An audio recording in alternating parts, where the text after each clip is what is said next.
अच्छा जी, सबसे पहले तो मैं ज़हीर से ये पूछूंगी कि इन 2 महीनों में मेरे कमेंट सेक्शन में लोग ये लिखते थे कि आप एक माली हो। आपने इस बात का अब जवाब देना है कि क्या आप माली हो या नहीं हो, और साथ में ये भी बताना है कि मैं लोगों को बता रही थी क्योंकि आपने हमें बताया हुआ था कि आप मोबाइल सेल परचेज़ का काम भी करते हो और आपकी जो मंथली इनकम है वो 80 से 90,000 है, तो लोग इस बात का यकीन करने को तैयार नहीं थे। अब आप बताओ कि आप माली हो और आपकी कितनी जो है वो सैलरी या आपकी कितनी इनकम है पर मंथ, वो लोग जो है वो जानना चाहते हैं।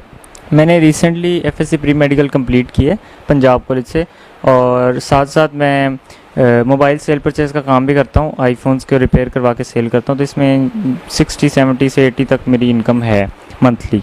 और लाहौर में सब जानते होंगे फीस सेंटर मार्केट है, वहाँ पे मेरा ये चलता है काम, सब जानते हैं मुझे वहाँ पे।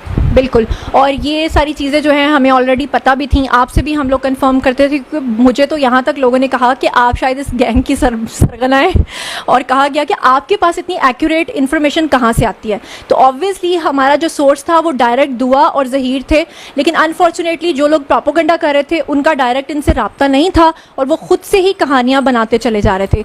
तो ज़हीर, इतने अरसे में जो आप लोग इधर उधर जा रहे थे, तो क्या आप सब लोगों के व्लॉग्स देखते थे और आपको पता चलता था कि हमारे बारे में इतनी झूठी झूठी बातें जो हैं वो फैलाई जा रही हैं? हम YouTube देख रहे थे और आपकी वीडियोस भी देख रहे थे, और कमेंट्स हम दोनों मिलके पढ़ रहे थे। लोगों को असल में जो रियल इन्फॉर्मेशन है वो पता नहीं होती, लोग उनको मिसगाइड करते हैं, तो जिसकी वजह से वो ऐसे कमेंट्स और ऐसी राय देते हैं अपनी। हमने सबकी वीडियोस देखी हैं और साथ साथ उनको मॉनिटर भी किया है, और हम दोनों तो हंसते थे कि ऐसे कमेंट्स, ऐसा कुछ तो है ही नहीं, तो लोगों के देखते थे हम। लेकिन उनकी गलत इन्फॉर्मेशन फैलाने की वजह से आपको जो मुश्किलात का सामना करना पड़ा, क्योंकि खुदा ना खास्ता पूरी कौम के सेंटिमेंट्स जो थे वो दुआ के साथ थे। लोग ये समझ रहे थे कि ये कोई गैंग है और आपके बारे में कह रहे थे कि आपको आगे किया हुआ है, इसीलिए आप बोलते नहीं हो।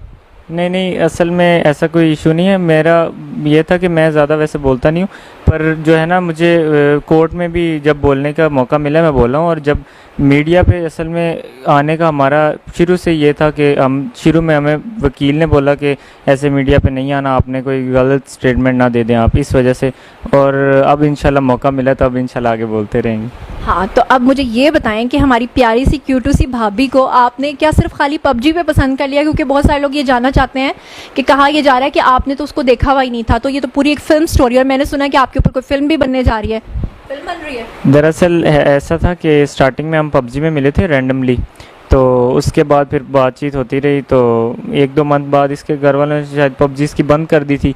उसके बाद फिर हमारी गेम्स चेंज होगी, फिर चैटिंग पे बात आ गई। ऐसे हमें 3 साल और 4 मंथ्स हो गए हैं अब तक रिलेशनशिप में, तो ऐसे ही। ये बात है जिसको लोगों ने क्या से क्या बना लिया। जी, तो नाजरीन, लोग ये जानना चाहते थे कि ज़हीर जो है वो बोलता नहीं है, इसलिए मैंने फिर भी ज़्यादा बातें इसलिए दुआ से की हैं क्योंकि बहुत सारे इबाम थे जो क्लियर करना खुद दुआ के लिए ज़रूरी थे। तो अब ज़हीर, मुझे ज़रा ये बताएं आप कि आप क्या कहना चाहते हैं, सब लोग आपको सुन रहे हैं।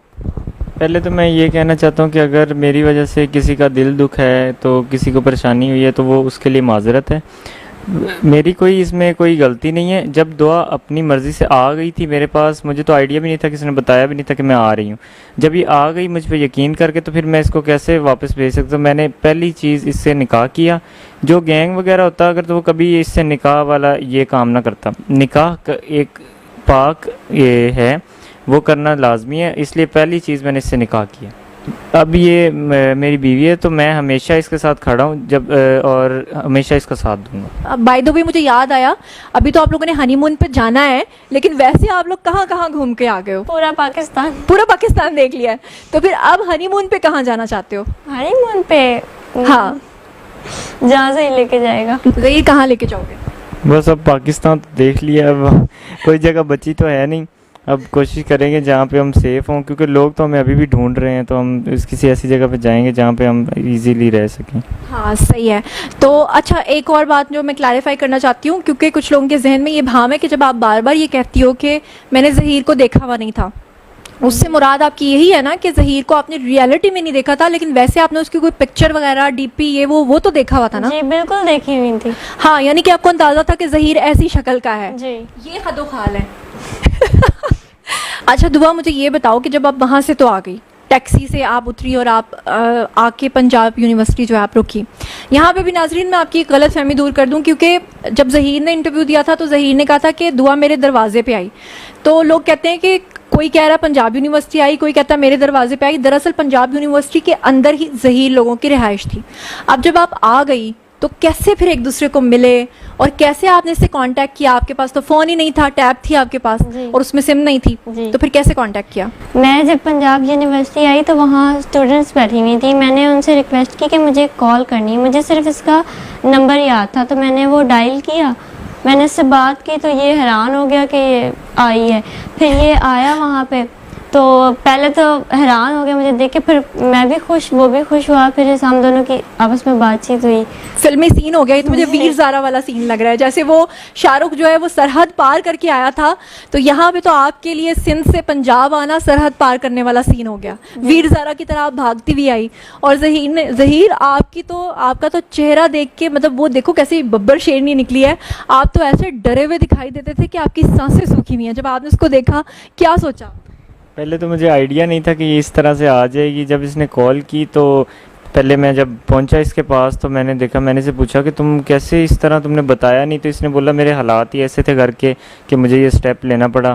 फिर मैंने इससे बैठ के बातचीत की, फिर उसके बाद हमने यही हल निकाला कि हम निकाह करेंगे और फ़ौरन करेंगे। तो फिर हमारा निकाह हुआ उसी दिन और उसके बाद अब तक हम साथ हैं।